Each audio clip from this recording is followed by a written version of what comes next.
Welcome to First Star Let's Chat, an athletic therapy podcast. I'm your host, James Gardner, certified athletic therapist, certified strength and conditioning specialist, yoga instructor, human being. This platform, for the pros, by the pros, anybody in the performance space, and beyond. Welcome here to share in the stories of professionals, experiences, journeys, learning along the way. It's a platform to connect, to network, and to be a part of a community that cares, with conversations that matter, experiences that resonate, and generate ideas, thought-provoking, organic dialogue, passionate prose. Brought to you as always by First Star Therapy, Mobility Tape, Epic, and Benchmark Athletics, in association with the Canadian Athletic Therapists Association. It's First Star Let's Chat, an athletic therapy podcast. Thanks for being here. Thank you for being a part of it.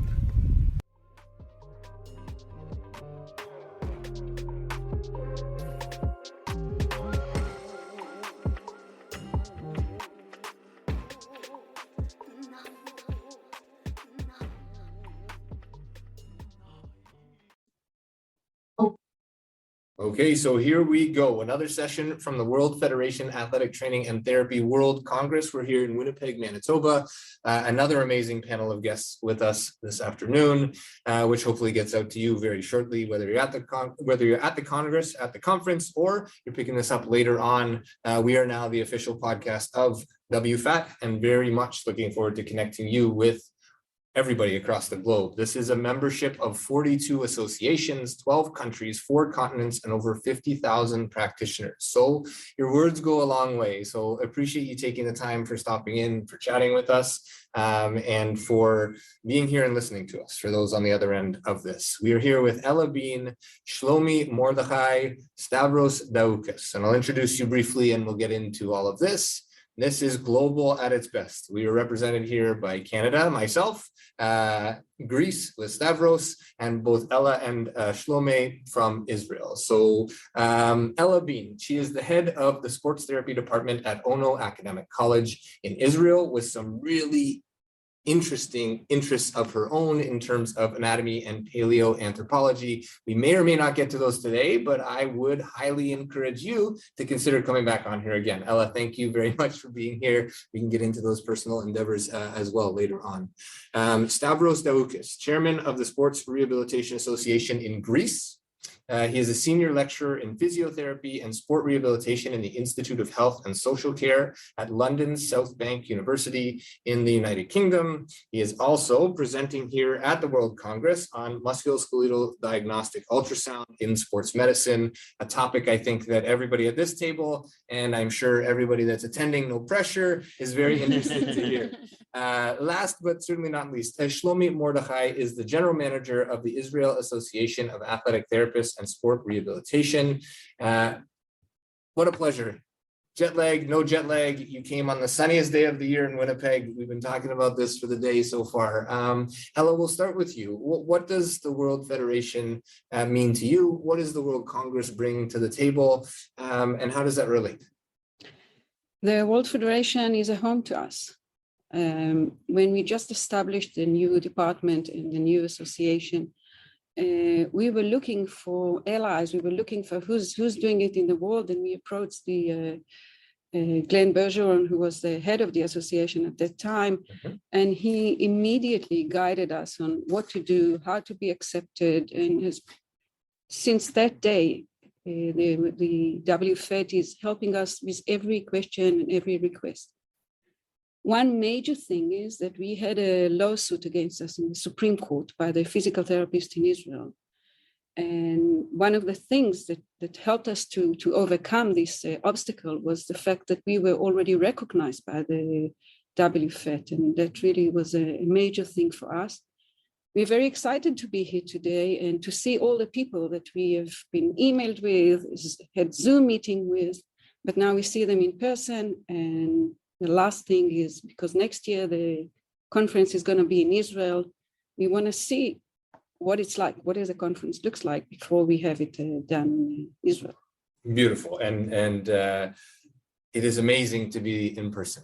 After all this time not being able to do that, it makes a big difference. I think the energy is palpable when you walk through the lobby, you see people, or you get together in the morning and talk. We've already talked with some of the leaders, the president of the WFAT, NATA, the CATA, and here we are with some more allies from around the world. So we'll come back around to all of these things. Appreciate the insight, and I think just sharing that this profession, whether it's an athletic therapist or an athletic trainer by title, there is a global alliance here.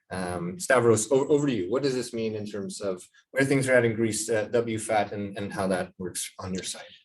Right. So I'll second basically Ella, because it was again around December 2018 when we basically it was December 2017. It was the year before when we started having discussions on getting the graduates from sport rehab courses or athletic therapy, athletic training courses, to get them together and then work towards incorporating the first Greek Association of Sport Rehab in Greece. So that happened in December 2018.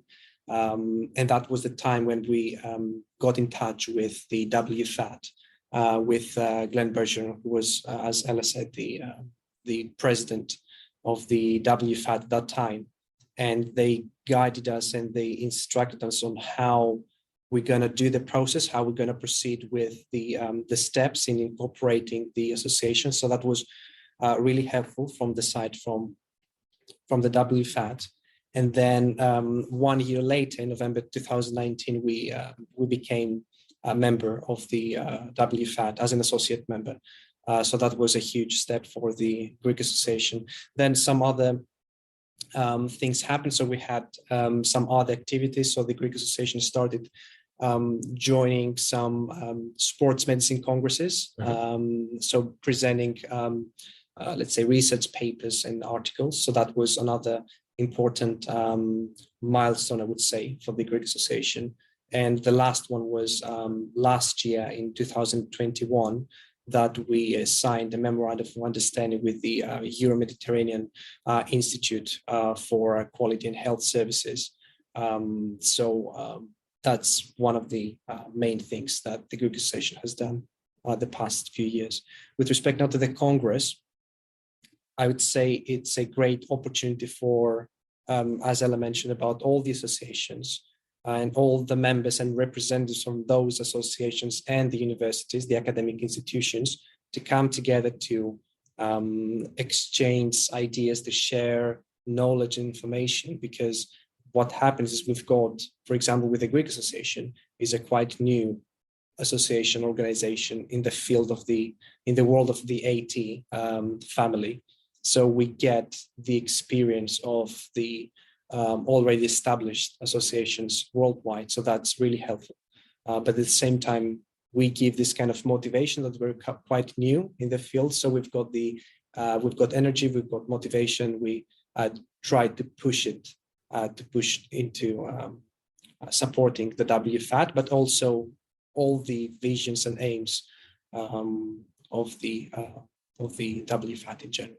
Yeah, no, that's amazing. And I think for some of us or some of the listeners that aren't quite as aware, this recognition as a global backing, where everybody is maybe in a different country, maybe at different stages of development, but there's lots to pull from. And there is certainly strength in numbers, and there is certainly value and experience of those that either came before us, and as you put it so eloquently, that new blood, that new energy to sort of infuse back into perhaps why we're doing what we're doing, or how we can do things better, or we've done things this way and it's been okay, but we can do it in a different way with these new eyes, with these new countries, with these new allies from across the globe. So that's really a great capture in terms of WFAT, in terms of the Congress, in terms of what a conference like this can be used to trampoline into the future or into different elements. Yes, we are here to learn.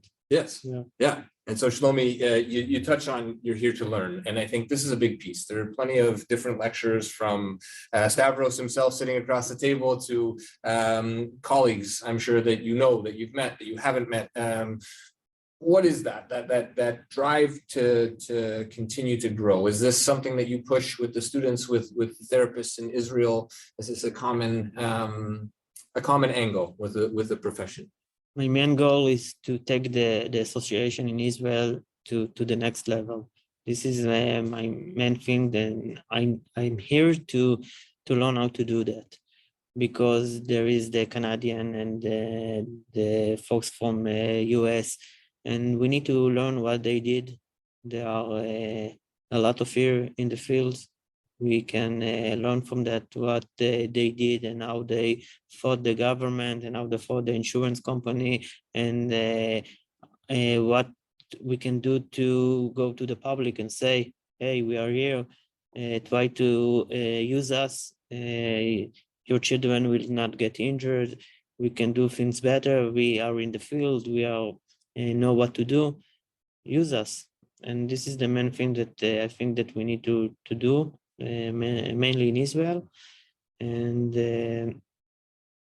I hope that everybody will come to Israel next year and we'll see what we made during the next year.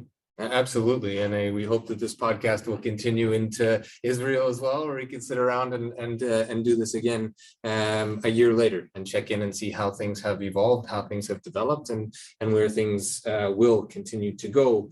Numbers in terms of athletic therapists in Israel, how does that look? We are here in Canada. We have a membership that is small in comparison to the U.S. certainly, but again, 50,000 of us across the globe. Where is that currently, Ella, with Israel?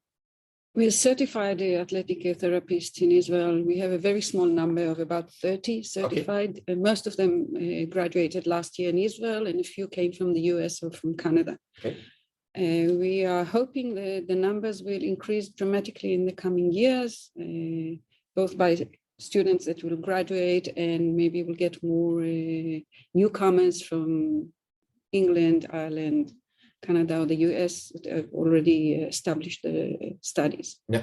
Okay, perfect. And 30 is a small number, but 30 is still a number that deserves representation. And so here we are again, strength in numbers with all of these other memberships and allies. How is the profession viewed in Israel? So in Canada, I'll give you the example. In Canada, athletic therapists generally are with professional or high-level sports teams. In the US, they are sprinkled throughout high school, college, in doctors' offices, so on and so forth. Is that the goal for Israel? How does it currently stand, and where are you looking to take it? We're at the very beginning. Yeah. So right now, most of the graduates are working with sports teams. Some is sports rehabilitation. Sports rehabilitation in Israel is slightly different what you're talking about in England. It means you use sports to rehabilitate people with variety of problems. They're not athletes, they're not sportsmen, they're not recreational sport.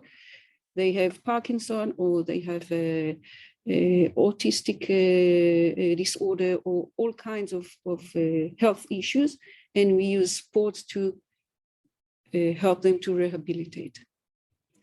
So I think that in the future, sports therapists in Israel should grow in these two dimensions. One is within the sports industry, with sports teams, with working together with coaches, with doctors, with physical therapists, with dietitians, with sports, with athletes.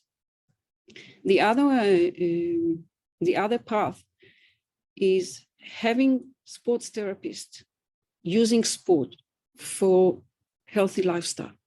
We know today that healthy lifestyle is the main thing in preventing disease, especially in the elderly. And in order to do that, you have to know how to do that specific sports for the elderly, for specific pathology, and so on and so forth. And we have a special route in our teaching, in our course, that we teach our students how to help through sport, how to help those different conditions. So I think this is also another major field that our students are going to go into, because right now it's pretty empty. There's really nobody else who's doing it in Israel, and I think it's very important. Yeah, fascinating. And I may have captured it in the wrong light in terms of Canada. What we're seeing now is athletic therapy spilling into a lot of different buckets, sports primarily, but also in the industrial spaces, industrial workers. And what you've spoken to, sort of the everyday athlete, the weekend warrior, as we call them in North America, somebody who works all week and then picks up and does whatever sport on the weekend, or kayaks, or goes wherever, these kinds of things. And then in the formal healthcare space, and then as you touched on, lifestyle. This is the thing that we can all speak in the therapy world, that's movement. Movement is medicine. We've known this for thousands of years. Only now we're just beginning, I think, to actually accept this, to feel this as something that we can harness and really teach people. I talk often with aging populations in my own life and others where they will welcome it. If we look at posture, and I know this is a thing for you, if we look at posture as we go through life, and I'll use the male, North American male as sort of the example, a good round butt generally means pretty good health. But as we go through aging, the bum moves into the belly and all of a sudden falls, and aging and getting upstairs and these kinds of things become problematic. When we speak from a therapeutic lens through sport, through movement, this can make a world of difference. And I think it does. And it's not limited to just athletes who do that as a profession. So in Greece, and in your experience in the UK, but specifically in Greece with the therapy and the building of sport rehabilitation, is this also a point of emphasis? Right. So I need to go back first to another point to answer that question first. So we are in the early stages of the incorporation and the activities of the Greek Association of Sports Rehab. So the numbers of the members are quite low. It's been 3 years that we have started this process, right, but it starts getting more and more recognized now amongst our members. Now, our members have basically graduated from courses, mainly I would say in the UK. So they have graduated from BASRAT accredited programs from the British Association of Sports Rehab.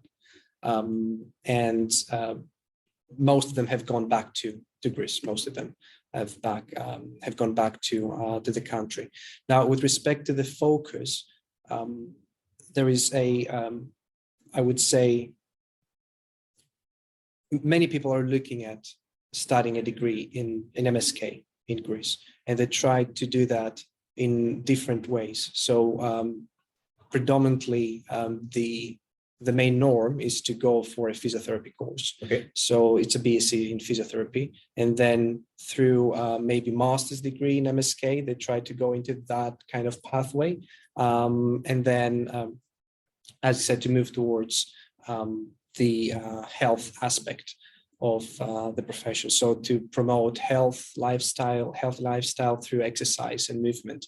Now, what we try to do with the Greek Association of Sport Rehab in Greece is we try to say that there is a degree, there is the athletic therapy degree, the sports rehab degree, that in 4 years, because the undergraduate programs basically in Greece are 4-year full-time courses, you can learn skills and knowledge to basically help people into a healthy lifestyle, but also to help treat and rehabilitate potentially injuries. Mm-hmm. So there is one focused BSc undergraduate program that can do that, instead of going through a different pathway from a BSc to a master's and then different kind of other ways. So this is what we try to promote.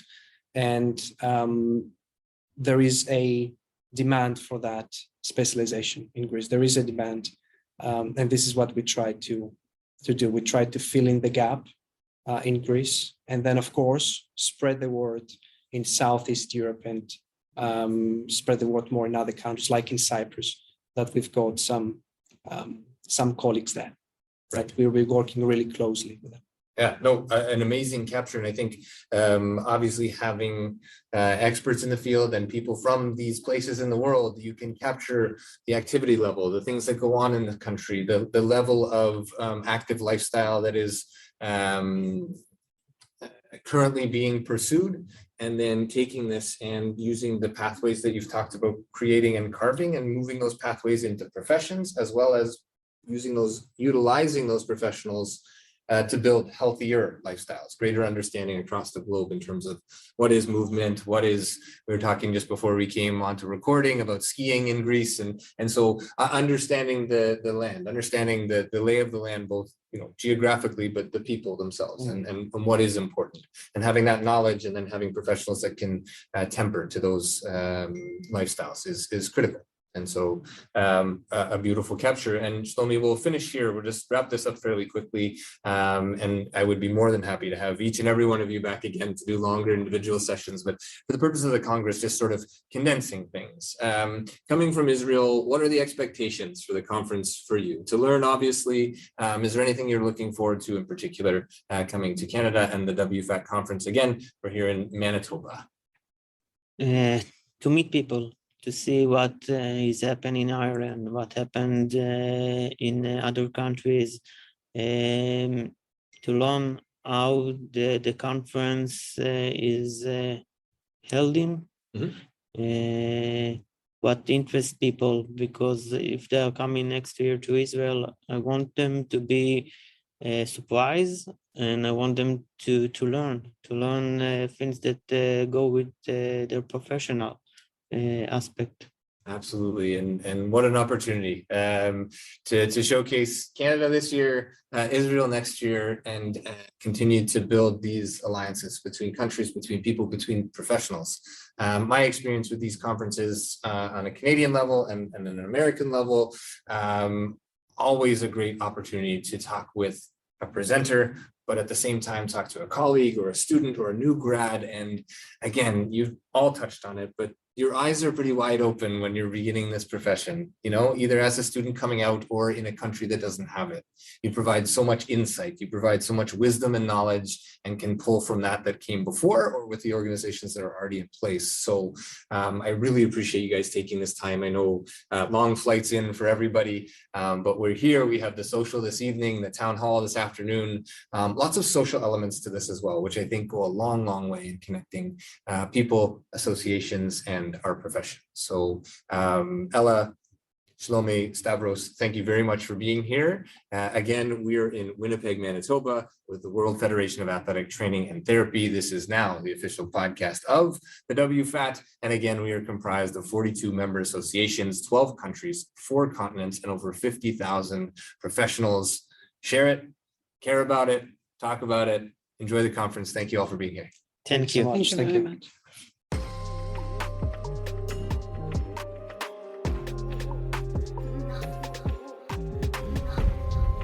Thanks again for being here. Thanks for listening. Thanks for being a part of this community. Check us out online, firststartherapy.com. That's FIRSTAR therapy.com. Or email us with feedback, consult@firststartherapy.com. CONSULT@firststartherapy.com. On Instagram @firststar.therapy, and our podcast host @letschat.at.